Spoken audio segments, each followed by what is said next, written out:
এবং আমরা এখন যে অঙ্কটা সলভ করছি নবম শ্রেণী কোশ্চেন থেকে 7.4 অর্থাৎ বহুপদী সংখ্যামালা চ্যাপ্টার। এখানে আমরা 11-4 দাগের অঙ্কটা সলভ করব। অঙ্কটা আছে বহু পছন্দ ভিত্তিক প্রশ্ন, অর্থাৎ এমসিকিউ আকার আমাদের অঙ্ক সলভ করছি আমরা। এখানে অঙ্কটা দেখো x⁴n+1 বহুপদী সংখ্যামালার x+1 একটি উৎপাদক হবে যখন, কখন, এখানে 4টে অপশান দেওয়া আছে দেখো। n একটি অযুগ্ম পূর্ণ সংখ্যা, n একটি যুগ্ম পূর্ণ সংখ্যা, যুগ্ম ধনাত্মক পূর্ণ সংখ্যা, n একটি ঋণাত্মক পূর্ণ সংখ্যা এবং ডি এর অপশানে আছে n একটি ধনাত্মক পূর্ণ সংখ্যা।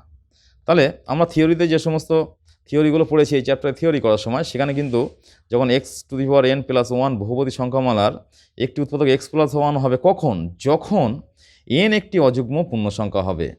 n একটি অযুগ্ম পূর্ণ সংখ্যা হবে তখনই কিন্তু x⁴n+1 বহুপদী সংখ্যামালার একটা উৎপাদক x+1 হবে।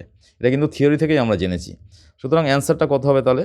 এখানে 11 দাগের 4 অ্যান্সারটা হবে কিন্তু এ অর্থাৎ n একটি অযুগ্ম ধনাত্মক পূর্ণ সংখ্যা, এইভাবে কিন্তু লিখে দিতে হবে।